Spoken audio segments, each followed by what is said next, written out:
सुरो कुरा चाहिँ के भने चोलेन्द्र शमशेरले उनीहरू जसो जसो बाहुन बाजे उसो उसो स्वाहामा तत्पर नभएपछि एउटा मूर्तिलाई कार्यवाहक बनाएर अनि जथाभावी संविधानलाई गिजोल्ने र कोपर्ने दुराशयबाट भन्नुपऱ्यो यिनीहरूले चोलेन्द्र शमशेरलाई किनारा लगाएको जुन कुरा यिनीहरूको कार्यशैलीबाट पनि पुष्टि हुँदै नै गएको छ।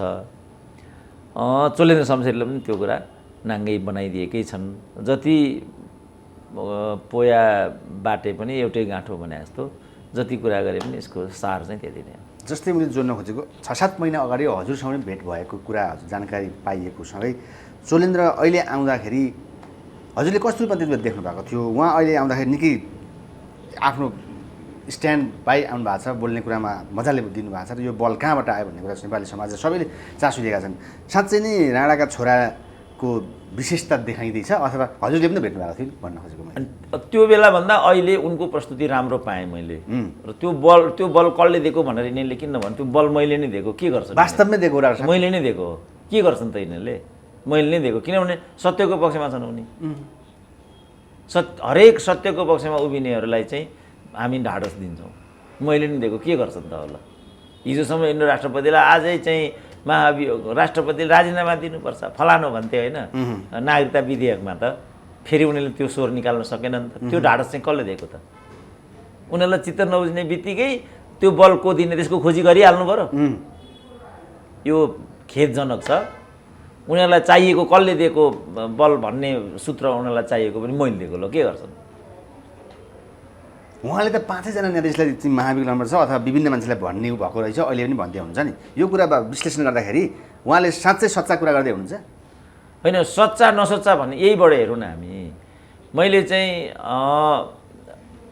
यो बालोटारको फाइल चाहिँ जुन दिन निकाल्न खोजेँ त्यही दिन चाहिँ यो महाभियोगको कुरा आयो भन्ने एउटा तर्क अगाडि लिएर आए। त्यसपछि उनले हरेक ठाउँमा यिनलाई सबैभन्दा ठुलो आरोप के थियो भने भाग भन्न खोजे। हरेक ठाउँमा भाग भन्न खोजे। त्यो गजेन्द्र हमाल भन्ने यिनको जेठान हो, यिनले नै बनाएको भन्नेको, जबकि शेरबहादुरको खास मान्छे रहेछ त्यो र शेरबहादुरको कोटाबाट चाहिँ तिनलाई। तर अहिले पनि विभिन्न समाचारमा सम्प्रेषणमा त्यो गजेन्द्र हमालको कुरा यिनले गरेको हो भन्ने कुरा नेगेटिभ आइरहेको छ आउन चाहिँ। त अब त्यसो भने त्यसको प्यारामिटर के त? म भन्दैछु मेरो पक्ष यो हो, तपाईँ मान्नुहुन्न होइन यो हो भन्नुहुन्छ भने अब यसको अन्त्य कसरी हुन्छ ल भन्नु त? चोलेन्द्रै भनिरह र मैसँग कुरा हुँदाखेरि श्रीमान तपाईँले कमसेकम यति कुरा चाहिँ फरक नपर्ने गरी भनिदिनु पऱ्यो, किनभने हामी पनि फल्समा जान्छौँ। भन्दाखेरि उनले के भन्थे भने म जति कुरा भन्छु त्यसमा म झुटो कुरा केही पनि भन्दिनँ र यो गजेन्द्रको कुरा मसँग सम्बन्धित नै छैन। यो चाहिँ नेपालगञ्ज बेस शेरबहादुर काङ्ग्रेसको किल्ला। आजसम्म सेवा गर्यो शेरबहादुर काङ्ग्रेसलाई गजेन्द्र हमालले। यसपटक उनलाई मौका आयो शेरबहादुरले दिएको।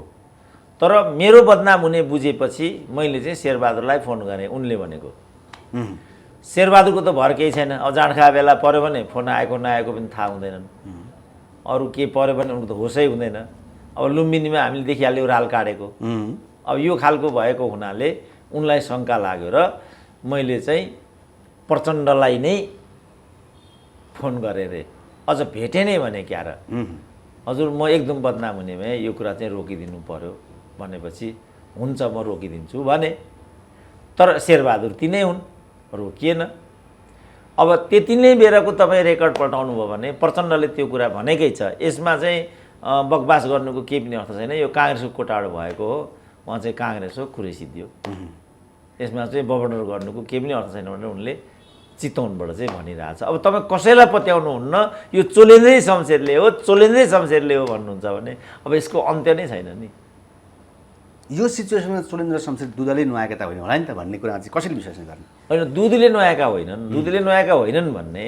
अनि त्यो फोहोरले नुहाएको मान्छेलाई किन प्रधान न्यायाधीश बनाएको त? दीपक राज जोशीलाई त उनले तिनै रोके त, दुधले ननुहाएको हुनाले नै रोकेको त हो नि। यिनलाई चाहिँ किन त्यहाँ पठाएको त दुधले नुहाएका होइनन् भने? किनभने तलदेखि उनी चाहिँ माथि पुगेका छन् नि। तलैदेखि पुगेका छन्, तलदेखि पुगेर आएका छन्। त्यति बेला के हेरेर बसेका थिए त? यो हाम्रो विषय होइन नि। हाम्रो विषय चाहिँ कहाँ पुगेपछि हाम्रो हुन पुग्यो भने ऊ त देशको प्रधान न्यायाधीश हो नि त। देशको प्रधान न्यायाधीशकै यो अवस्था हुन्छ भने भोलि पुलिसको आइजीको के हुन्छ, भोलि राजदूतहरूको के हुन्छ, के भयो त विगत देखिरहेछौँ नि हामी। भोलि भिसीको के हुन्छ देखिरहेछौँ नि हामीले। 3 वर्षदेखि तालाबन्दी छ। अब न्यायालयमा जाउँ, त्यहाँ ठ्याक्कै अब प्रतिकूल सोचको मान्छे न्यायाधीश पल्टेर बसिरहेछ। न्याय आशा गर्नुकै कुनै अर्थ हुँदैन। त्यसकारण हामी प्रहरी नचलाऊ, न्यायालय नचलाऊ, कूटनीति नचलाऊ भन्ने हाम्रो अभिप्राय यहाँ छ। होइन यो पनि तैँले राजदूत नपाएर भन्छ। अब यसको के उपाय छ ल मलाई सिकाइदिनु। मैले अहिले भिन्न विचार यहाँ प्रकट गरौँ त आफू भिसी हुन पाएन अनि करार हिँड्छ भन्छन्। अब यसको के उपाय छ त? तर अब चोलेन्द्रले अहिले जुन नामै किटेर पनि अथवा सङ्केत गरेर भित्री कुराहरू खोतलिरहेका छन् बयानमा, यसले नाङ्गे झार हुँदैछन् त्यसो भए नेतादेखि त्यो भित्रका कानुनकर्मीहरू? नाङ्गे झार त अब तपाईँले पोसाक लगाउनु भएको छ होइन, तपाईँभित्र के छ के छैन भन्ने कुरा त क्लियर छ नि, हो कि होइन? मैले जे भने त्यसको आशय जे हो यति भन्नु पनि अश्लीलतासँग नै सम्बन्धित छ नि। यहाँ त सर्वाङ्ग खोलेर चाहिँ तपाईँ चाहिँ सार्वजनिक स्थलमा चाहिँ मूत्र त्याग गर्दै हुनुहुन्छ। अब तपाईँ सार्वजनिक स्थलमा मूत्र त्याग गर्दै हुनुहुन्छ भने त देख्ने मान्छेले नदेखे जस्तो गरेर भाग्नु पऱ्यो नि त। आज त्यो स्थिति छ देशमा। अब उनले सबै कुरा रिठो नबुर्याकन भनि नै राखेका छन्। अब उनीहरूलाई छोएकै छैन। अब पत्रिकाले कस्तो ब्यानर न्युज लेख्यो, चोलेन्द्र शमशेरले प्रतिरक्षा गर्नु त कहाँ हो, प्रतिशोध साध्ने चाहिँ अब पत्रिका यस्तो छ।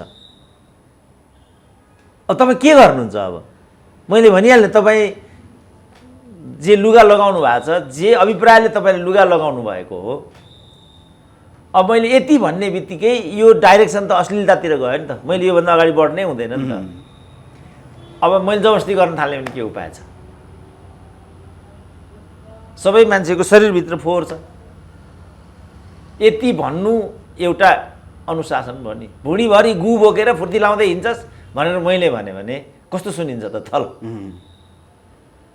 मैले आफै विचार गर्नु पर्यो यो लवज प्रयोग गर्नुहुन्छ कि हुँदैन।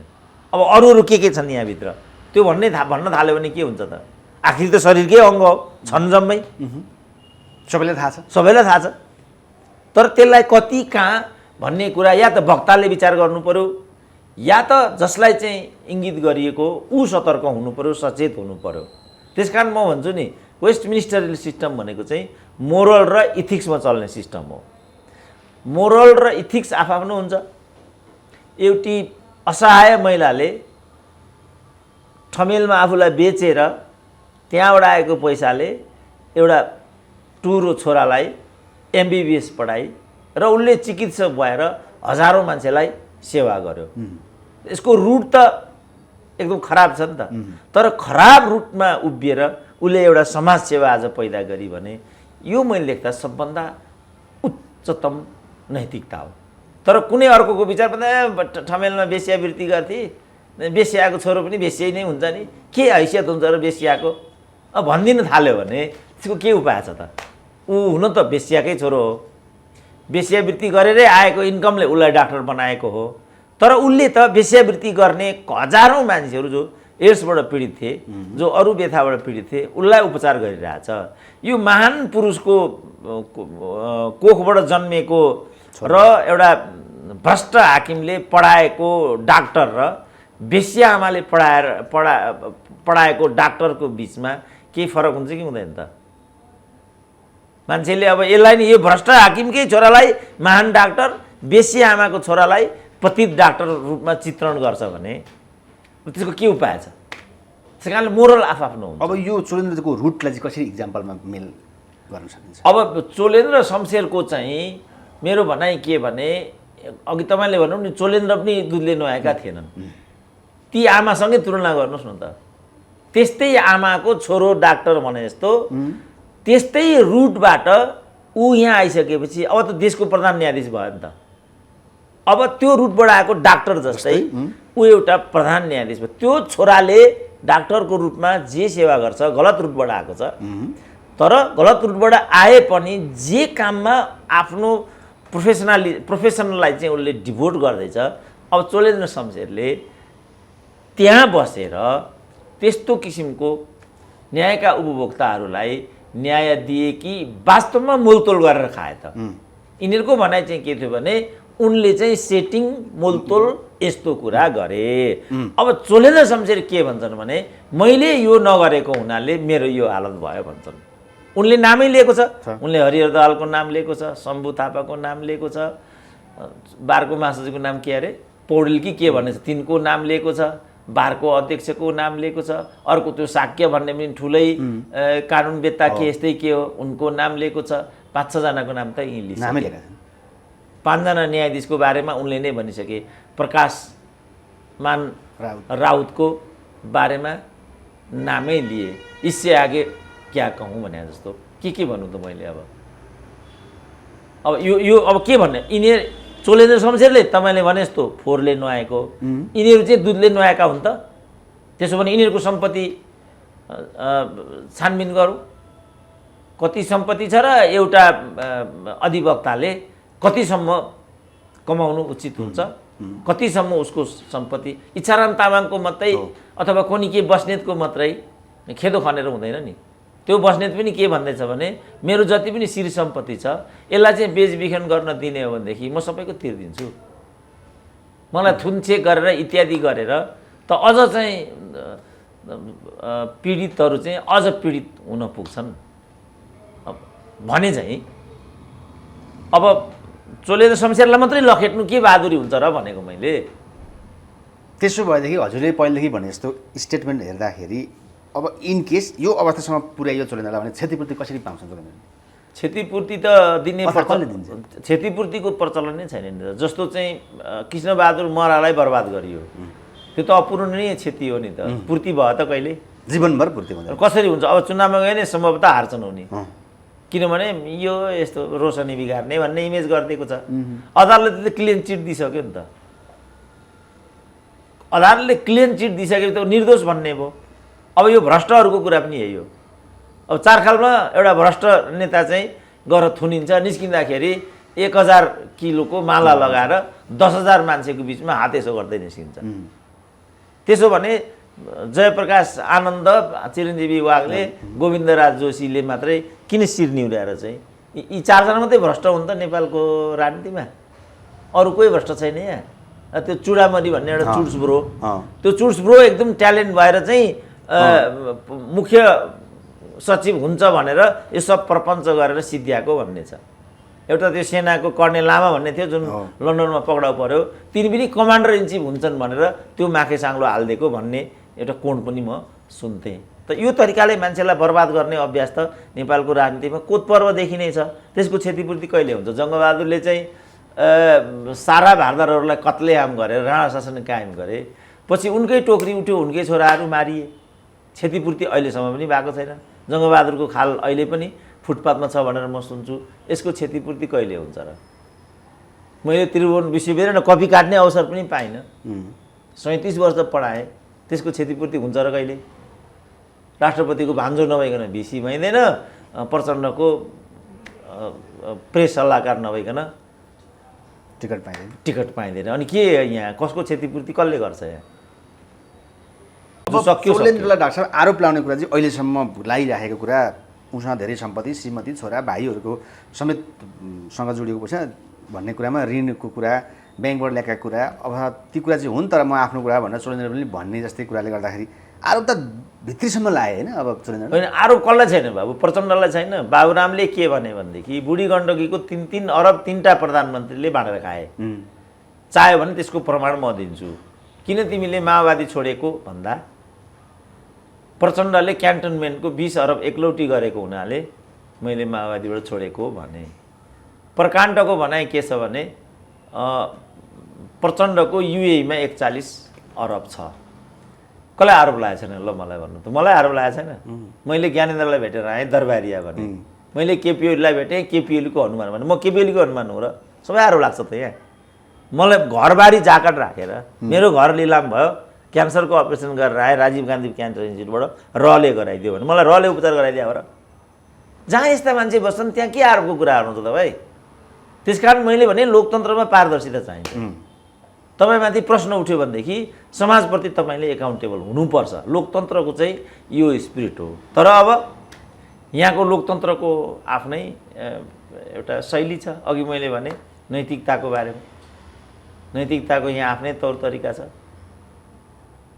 तपाईँमाथि अनेक आरोपहरू लाग्छन्, कसैलाई त्यो आरोपले किचेर टाउके उठाउन दिँदैन, कोही त्यो आरोप बोक्दा बोक्दै पनि हान्ने रागो जस्तो भएर हिँड्छ। अब ती बाबुराम घुमेर फेरि त्यही प्रचण्ड भए ठाउँमा पुगे जसले चाहिँ अकुत सम्पत्ति भ्रष्टाचार गरेको भन्ने आरोप छ। तपाईँ हेर्नुहोस् त्यो ऋषि कुमार पाण्डे भनेको नेपालको दरबार कि के भन्ने किताब छ, एउटा रात दरबार हो, के अरे रात दरबार भन्ने किताब छ ऋषि कुमार पाण्डेको।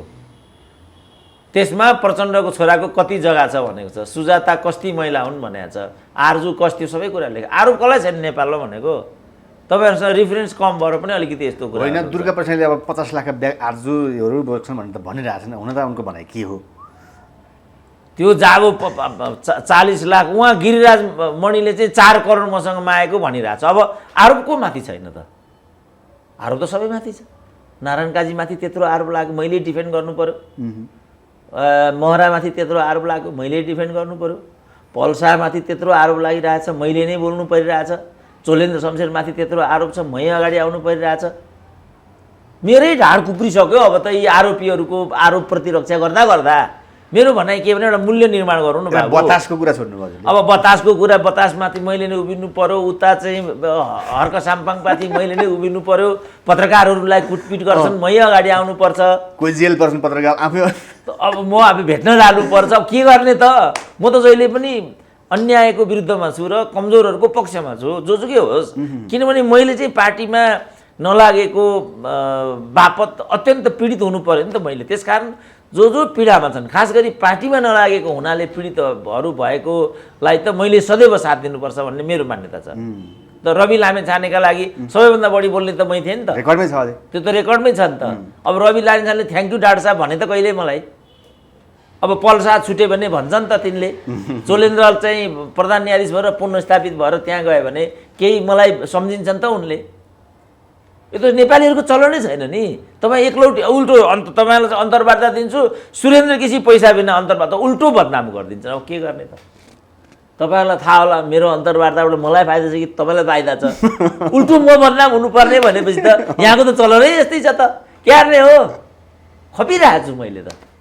त्यसो भए डाक्टर साहब, चोलेन्द्र शमशेरले भनेको जुन केपी ओली शालीनताको कुरा जुन एउटा इक्जाम्पल दिएर भने नि, यो कुरालाई अलिकति डिफाइन गरिदिनु न, के भन्न खोजेका थिए? होइन, त्यो चाहिँ अब अलिकति सापेक्षतामा भनेको होला। किनभने ब्रुटल्ली लकेटे नि त उनलाई, जबकि उनी काङ्ग्रेसै हुन्। उनी त काङ्ग्रेसको एउटा प्रधान न्यायाधीश, उनको त केपीको त लिनु दिनु नै केही छैन नि। त्यो हिसाबमा मैले उनले भनेको होला। म चाहिँ एमाले नभइकन पनि कहिले, अब उनी त राणासँग त कम्युनिस्टसँग त कहिले सम्बन्धित व्यक्ति नै हुँदैनन्।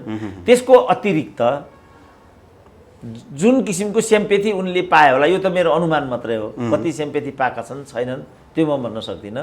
त्यसलाई मध्यनजर गरेर चाहिँ सायद चोलेन्द्रले त्यो भनेको होला। त्यसको चाहिँ सच्चाइ के हो? किनभने केपी ओलीमा पनि कुनै किसिमको शालीनता छैन, त्यो कुरा त सत्यसँग म्याच गर्दैन। तर उनलाई गरेको व्यवहारबाट उनलाई शालीन भन्ने लाग्यो भने, जस्तो मैले नै भने नि, केपी ओली स्वेच्छाचारी र व्यक्तिवादी मात्रै हुन्, प्रतिगामी होइनन् भन्ने कुरा मैले नै कतिचोटि भने नि त। अब त्यो केपी ओलीको अनुमान भनिदिए मलाई, म केपी ओलीको अनुमान हुँ र? मैले भनेको के भने केपी ओलीले जे गल्ती गरेको छ त्यो मात्रै भन न। केपी ओलीले दुईटा गल्ती मात्रै गरेको छ। एक, गैर संवैधानिक कदम चालेको छ, किनभने 72 को संविधानमा मध्यावधिको व्यवस्था छैन, उनले एउटा गल्ती यो गरेको छ। दोस्रो, उनले चाहिँ अदालतप्रतिको अवज्ञा गरेको छ, जुन चाहिँ मानहानिसँग सम्बन्धित छ। यही दुईटालाई लिएर हदैसम्मको कारबाही गर्दै त केपी ओली जेलमा हुन्थे नि अहिले। अदालतको मानहानि बाबु, ऊ अहिले बालेन शाहलाई अदालतको मानहानि भन्दैछन्, ल र कोच दियो भने कोचे हुन्छ नि अदालतले, कसैले रोकेर रोकिन्छ र? त्यो अदालत त्यस्तो पावरफुल पो हुन्छ त? ऊ देख्नु भएन नोइडाको त्यत्रो बिल्डिङ तोडिदियो भनेपछि तोड्दै भयो। अदालत भनेको त त्यो चिज हो नि त लोकतन्त्रमा। त्यस कारणले अदालतको अवज्ञा र मानहानि बापत मात्रै केपी ओलीलाई चाहिँ कारबाही गर्ने ठहर छ भनिदिएको भए त तपाईँको यिनै चोलेन्द्र शमशेरले त्यो रञ्जन कोइरालाले चाहिँ मुक्त गरिदिए, भोलिपल्टै उनलाई छोड्नु पर्यो नि। अदालत भने त्यस्तो चिज हो नि। त यहाँ पनि पटक पटक प्रधानमन्त्रीले यस्तो गरेको पाइएबाट यो चाहिँ संविधान विपरीत र मानहानि सरहको हुने देखिन्छ। सो बमोजिम गराउनु भनेर चोलेन्द्रको एउटा मात्रै लेखिदिएको भए केपी ओली जेलमा हुन्थे, प्रधानमन्त्री शेरबहादुर भइहाल्थे। तर प्रधानमन्त्री परमादेशले बनाउने, अदालतले बनाउने होइन नि। लोकतन्त्रमा प्रधानमन्त्री त हाउसले पो जन्माउने हो त। हाउसबाट चाहिँ प्रक्रियाबाट प्रधानमन्त्री भइहाल्थे, उनै भइहाल्थे, किनभने बहुमत उनीहरूसँग थियो। तर उनीहरूले के गरे, परमादेशबाट फल्नालाई नै बनाउनु भनेर किटान गराए, राष्ट्रपतिको समेत मानहानि भयो, उनलाई महाभियोग लगाउनुपर्छ भन्ने चाहिँ हल्ला पिटाए।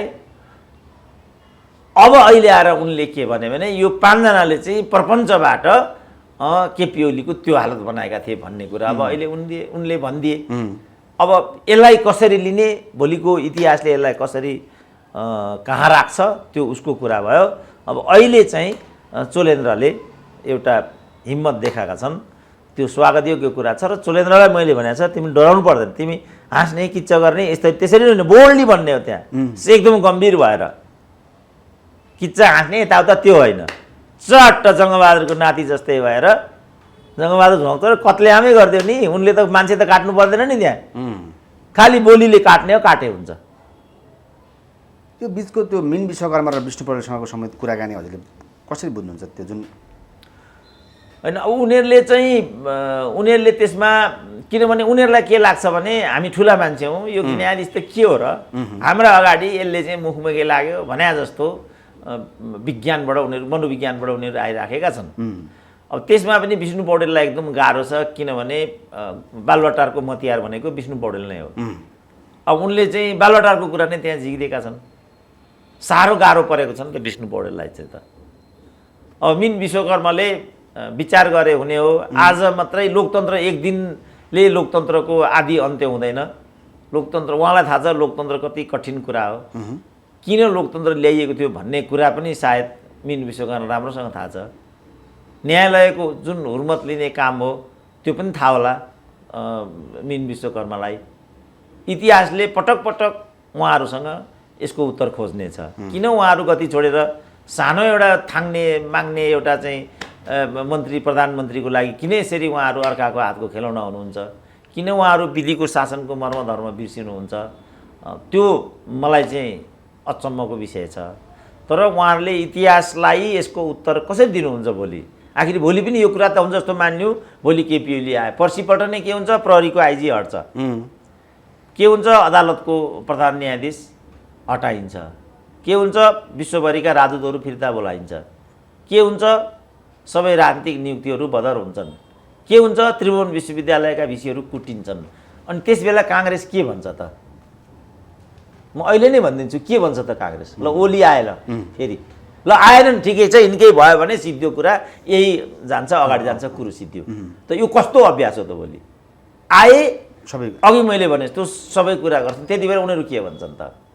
त्यसकारण लोकतन्त्रमा विधिको शासन हुनुपर्छ र योग्यताक्रमको परिपालन गरिनुपर्छ। त्यसकारण लोकतन्त्र चाहिँ कम्युनिजमभन्दा, अधिनायकवादी शासनभन्दा, सैनिक शासनभन्दा राम्रो भनिएको कारण चाहिँ यो हो, जसमा सबले स्पेस पाउँछन्। अहिले मैले यो अल्फा बिटा इत्यादिमा पनि भनेको कुरा त्यही हो। मैले बालन शाहको विरोध गरेको होइन नि। लोकतन्त्रमा त गल्ती गर्नेले पनि स्पष्टीकरण दिने मौका पाउँछ। विधिको शासन भनेकै त्यही हो। होइन भने त बिपी कोइरालालाई त्यही बेला फाँसी दिएको भए भइहाल्थ्यो, किन लगेर सुन्दरी जलमा ज्वाइँ राखे जस्तो राख्नु पर्थ्यो? बाटोमा इन्काउन्टर भनेर मारिदिए त भइहाल्थ्यो नि। सामान्य कुरा थियो। के हुन्छ, एउटा बिपी कोइराला मार्दा के हुन्थ्यो त्यहाँ? त्यति बेला चाहिँ विश्वभरि नै तानाशाही व्यवस्थाहरू चलिरहेका थिए। ऊ जियाउल हकले चाहिँ भुट्टोलाई मारिदियो, के भयो त? अझ छोरीलाईसम्म पछि मारिदिए, के भयो त? अनि केही ठुलो कुरा हुँदैन त्यो। तर नेपालमा त्यो चलन छैन। राणाहरूले पनि 4 शहीदको हत्या गर्दाखेरि प्रक्रिया पुर्याएर नै गरेका थिए। लास्टमा चाहिँ गङ्गालाल कम उमेरको भएको हुनाले त्यस्तो बच्चालाई किन मार्ने भनेर राणाकै छोरीहरू त्यहाँ डेलिगेसन जाँदाखेरि एक वचन बिराए भन्नुहोस् न, म माफ गरिदिइहाल्छु नि। त्यो ठुलो कुरा गर्छ, तिमीहरू कुरा बुझ्दैनौ, राजकाज कति गाह्रो हुन्छ, तिमीहरूलाई के थाहा छ र भन्ने जुद्ध शमशेरले। अनि यो कुरा गङ्गालालकोमा पुर्याइयो। गङ्गालालले के भने राणासँग चाहिँ बक्सौनी लिएर बाँच्नुभन्दा बरु मलाई मर्नु, मृत्यु नै मन्जुर छ भनिदिए। उनलाई फाँसी दिइयो। त्यसकारण त्यहाँ एउटा प्रक्रिया हुन्थ्यो, नत्र भने त टङ्कप्रसाद आचार्यलाई त्यही बेला मारिदिया हुन्थ्यो। किनभने बाहुनलाई मार्नु हुँदैन, बाहुनलाई मार्यो भने अपराध लाग्छ भन्ने, वर्णसो लाग्छ भन्ने एउटा चाहिँ अभ्यास थियो। त्यसकारण उनलाई चाहिँ चारपाटा मुडेर जेलमा मात्रै हालियो। त यिनीहरू त अब विधिको शासन भन्छन्, लोकतन्त्र भन्छन्, कम्युनिजम भन्छन्, शक्ति पृथकीकरण भन्छन्, खोइ त व्यवहारमा चाहिँ त केही पनि छैन नि यहाँ त। अब विगत समयमै खिलराजलाई चाहिँ कार्यपालिकाको प्रमुख पनि न्यायपालिकाको प्रमुख पनि बनाइदिए।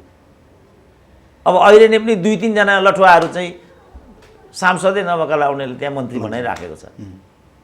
अब शेरबहादुरलाई चाहिँ प्रतिपक्षमा बस्ने म्यान्डेट हो, प्रचण्डलाई वाम र स्थायित्वको पक्षमा म्यान्डेट हो। अब उनीहरू अहिले यो गरेर हिँडिरहेछ। अहिले अब्दुल आलमलाई सिफारिस गर्दैछ नि उम्मेदवारमा, यसलाई कसरी लिने?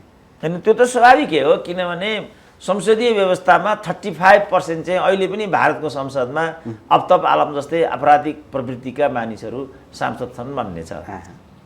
अब रौतहटको काङ्ग्रेसको जिल्ला कमिटीमा उनका चाहिँ चट्टाबट्टाहरूको बहुमत होला, इसारा गरिदिए, सिफारिस भएर अगाडि आयो। त्यसकारण त्यो सिफारिस गएको होला भन्ने मलाई लाग्छ। अब यसलाई चाहिँ ठुलो विषय ठानिरहेछन्। अब रेशम चौधरी जेलभित्रैबाट चुनाव लडेर जित्दा हुन्छ भने अब्दुल आलमले टिकट पाउँदा के हुन्छ, ऊ त्यहाँ अझ चारखालमै भित्रै गएर शपथ ग्रहण गराएको होइन यो कृष्णबहादुर महराले। अनि त्यो हुने, अनि अब्दुल आलमले सिफारिस हुनु नहुने के बुझायो मान्छेको, मैले बुझेकै छैन। सामान्य कुरा मान्छ, अर्को के असामान्य हो, तर यिनीहरूले सामान्य बनाए नि।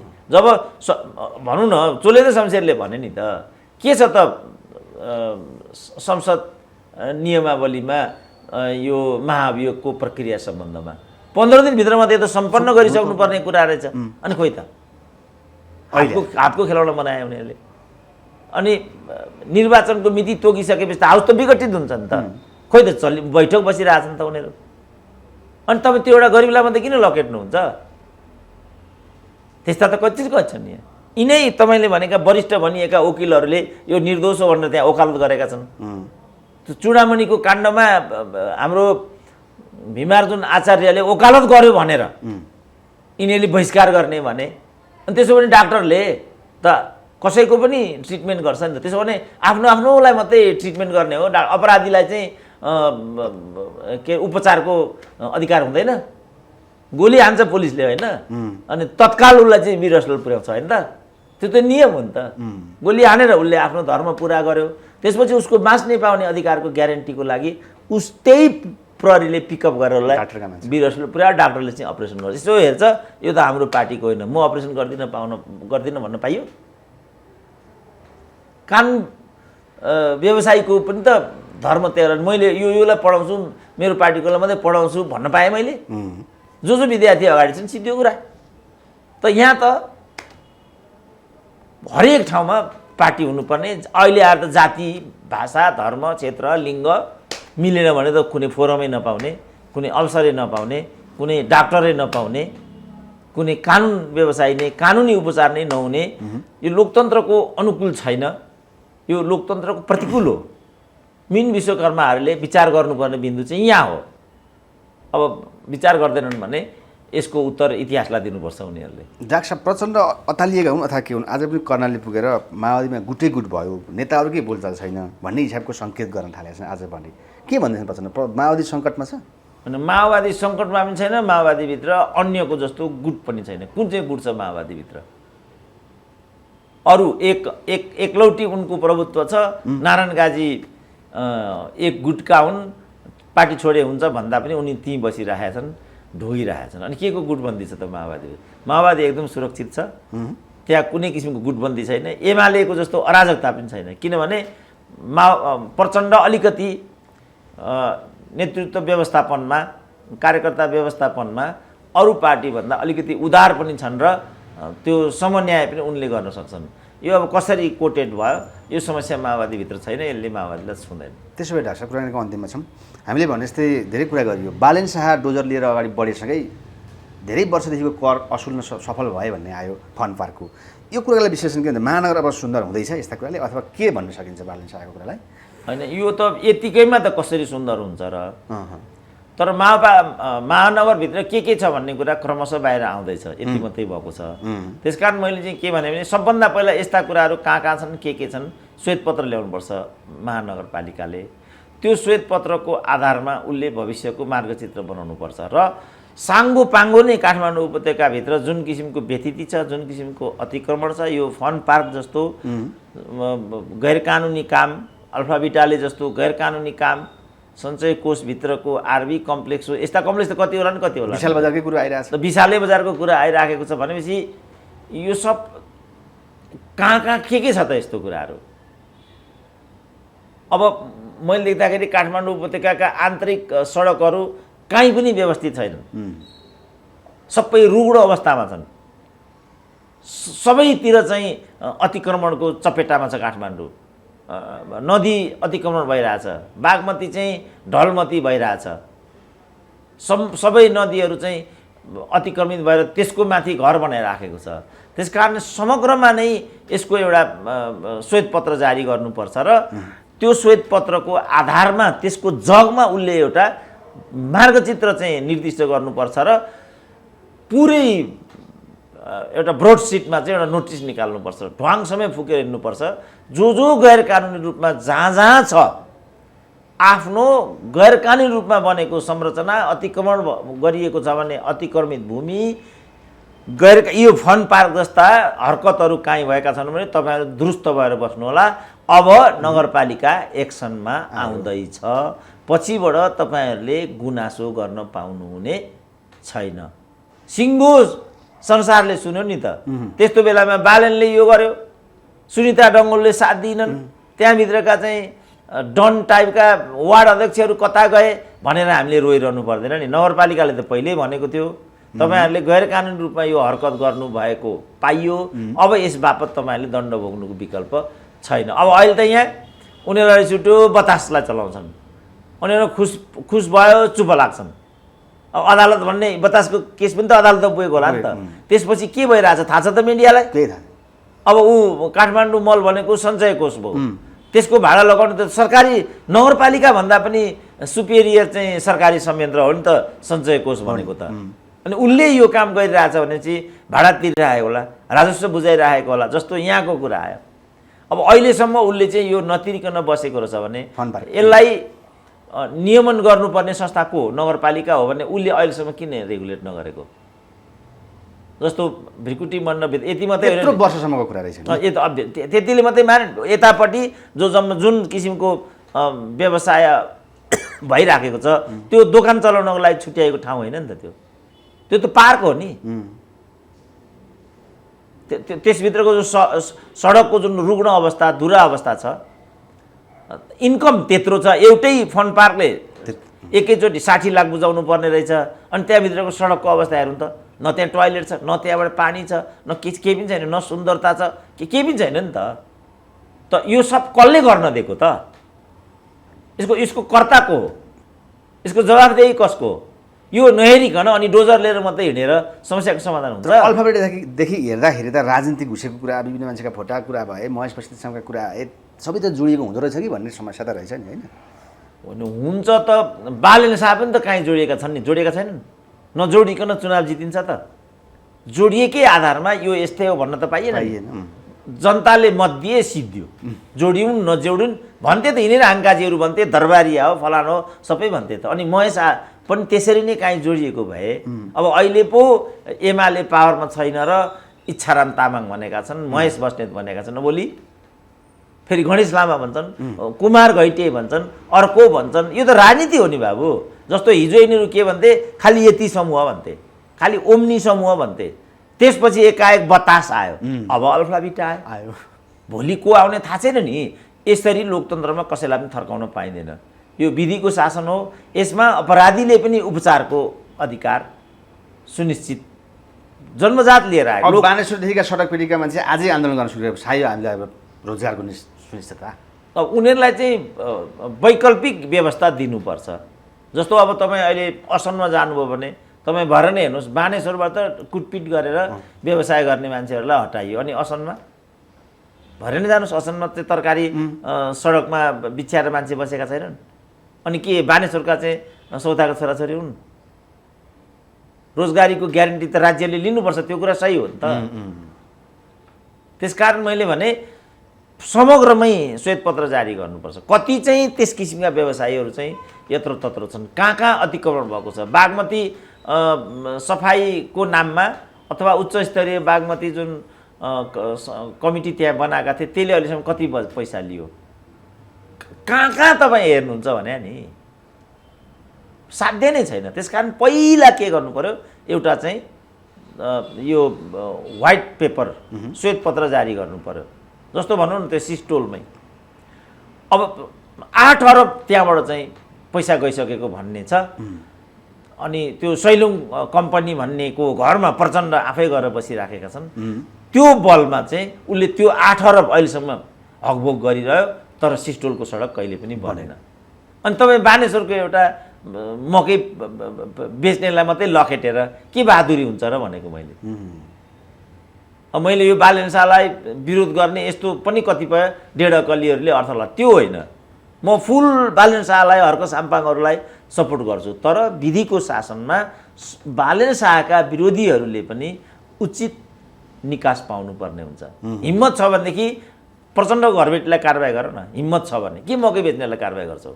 त्यो त आफै पीडित छ बिचरा। मकै बेचेर कति हुन्छ, मकै दिनभरिमा 1000 को मकै बेच्छ भनेदेखि उसले त्यसबाट कमाउने 300 त होला बिचरा। बेलुका तरकारी किनेर खानुपर्छ। अनि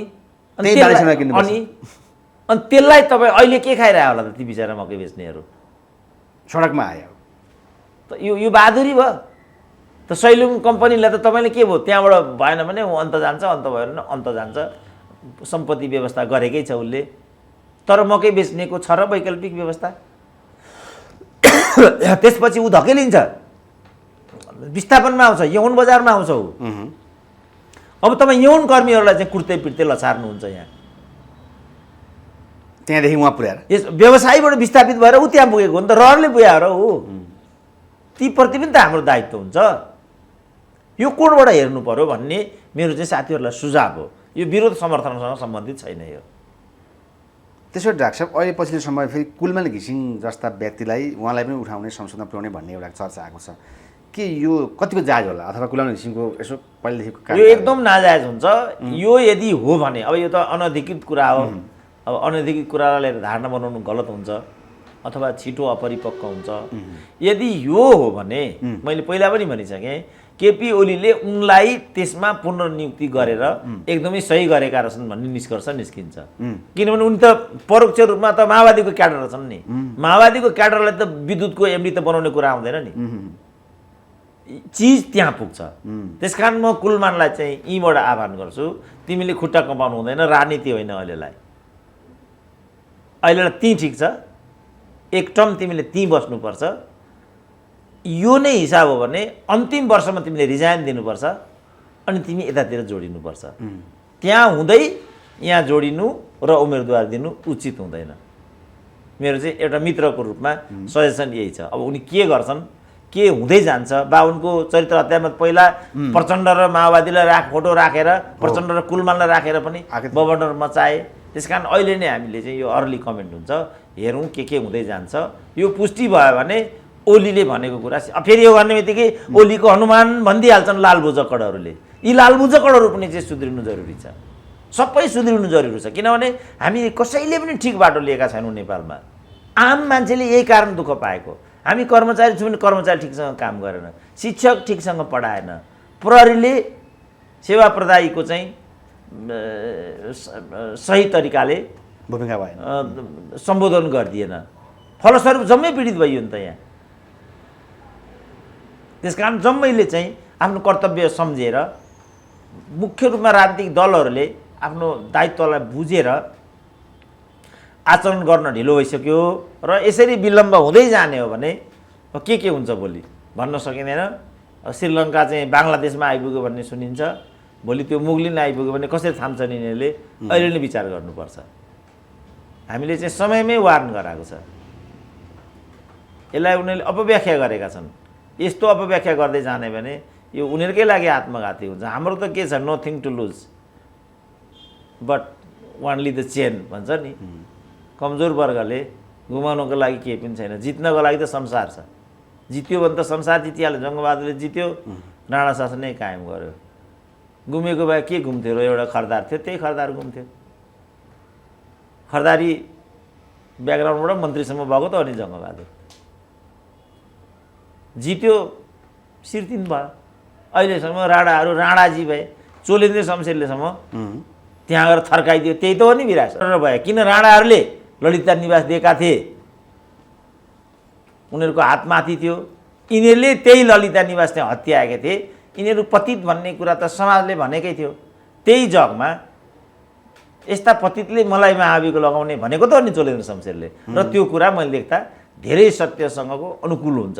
बालवाटार खानुभन्दा चोलेन्द्र शमशेरको लाइन एकदम ठिक छ। त्यस कारण उनको मनोबल माथि छ। सही गर्यो भने त्यही मनोबल माथि हुने त हो नि। गलत गर्यो भने अब विष्णु पौडेल भनौँ न, बालवाटारको विचलनको त मतिहारे विष्णु पौडेल हुन्। उनकै छेउमा तिमीहरूको विरुद्धमा मैले कारबाही गर्न आँटिसकेपछि, किनभने लोकमानले पनि यही गर्न आँटेका थिए। हठात माओवादी र एमाले चाहिँ एकगठ भएर उनलाई महावीको लगाउने निश्चित भएपछि उनी त्यहाँबाट पन्छेका थिए। यो त चलनै छ त यहाँ। अघि पनि भने विद्या भण्डारीलाई उनले लतारेर लिएर आउन खोजेका थिए। अब नागरिकताको विधेयकमा त यिनीहरू त ढोक्नु जानु पऱ्यो कि परेन? किनभने गलत गरेको छ नि त उनीहरूले। सही गरेको भएदेखि अनि उनीहरूले चाहिँ निहुरा गरिरहनु पर्थ्यो र संवैधानिक राष्ट्रपति चाहिँ के अधिकार हुन्छ र? तिमीले जे मन लाग्छ गर भन्दै भइगयो नि। तर मोरल्ली उनी माथि छन्, यिनीहरू तल छन्। त्यसपछि यिनीहरू हजुर हजुर भन्न थाले, भेट पाऊँ भन्न थाले। न त प्रचण्ड कुर्लिँदै थियो, मैले ल्याएको नागरिकता विधेयक 7 लाखलाई मैले नागरिकता दिएँ भनेर धनुषामा भाषण गर्दै थिए त। अनि कोही त अहिले चाहिँ छोटो बाटोबाट यस्तो हुन्छ। राष्ट्रपतिले अब के गर्नु लाग्छ यसको विषयमा? अन्तिम होइन, राष्ट्रपतिको त उनले गर्नुपर्ने अन्तिम अधिकार उनले प्रयोग गरिसकिन्। यही नै। त्यसपछि हल्ली गयो नि त परिस्थिति, उल्टेर आइगयो। अब महासभामा छ, राष्ट्रिय सभा छ। राष्ट्रिय सभाले बिस्तारै विलम्ब गरिदिन्छ। त्यति बेलासम्म यसको कार्यविधि सकिन्छ, नागरिकता विधेयक फिजल आउट भएर जान्छ।